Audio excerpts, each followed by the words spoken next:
Hello बच्चों, चलिए प्रश्न को देखते हैं। प्रश्न दिया गया है, जहाँ पर बोला गया है अंडे में वितरण का प्रकार निर्धारित किया जाता है। पहला है शुक्राणु की आकृति व माप से, दूसरा केंद्रक की माप एवं स्थिति से, तीसरा है पीत की मात्रा व वितरण से, लास्ट में अंड झिल्लियों की संख्या से।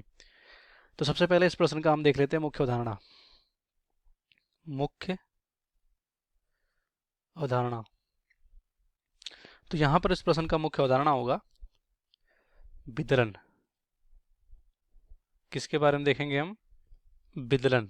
विदलन को प्रभावित करने वाले कारक, यानी विदलन हमारा किन कारकों पर निर्भर करता है। तो सबसे पहले हम यहाँ पर समझेंगे विदलन क्या होता है। तो जैसे देखो, सिंपल अगर इसको समझे हम, मानो एक कोशिका है। विदलन यानी क्लीवेज का मतलब होता है एक कोशिका कुछ इस तरह से है, एक कोशिका इस तरह से, मान लो ये अंड कोशिका है। क्या है? अंड कोशिका है। अब यहाँ पर इन अंड कोशिकाओं में, इनमें जो कोशिका द्रव्य होता है उसमें इस तरह से अलग अलग कह सकते हो अपना केंद्रक का निर्माण करने लगे, यानी इस कोशिका में ही अलग अलग कोशिकाओं का निर्माण होने लगे, यानी इनमें कोशिका द्रव्य समसूत्री विभाजन से बहुत सारे कोशिकाओं का, यानी केंद्रक युक्त कोशिकाओं का इन्हीं में निर्माण कर देता है। इसी को बोलते हैं हम यहाँ पर क्लीवेज या विदलन। तो ये कह रहे हैं कि अंड में विदलन का निर्धारण किस प्रकार किया जाता है।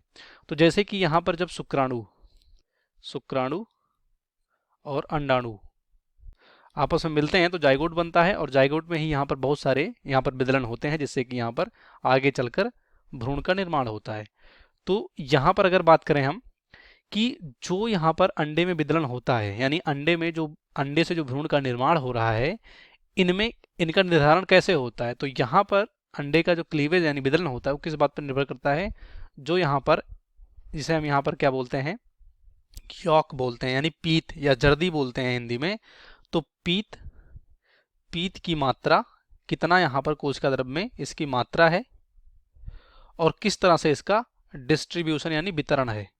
वितरण जैसे कि स्तनियों में होलोब्लास्टिक टाइप का यहाँ पर जो हमारा वितरण होता है।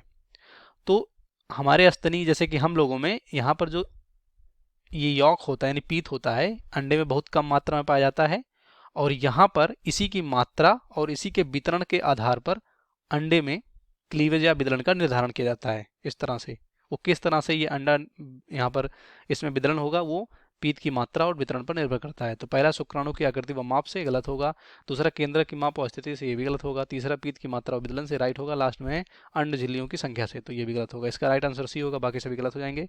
उम्मीद करते हैं आपको प्रश्न समझ में आएगा। धन्यवाद।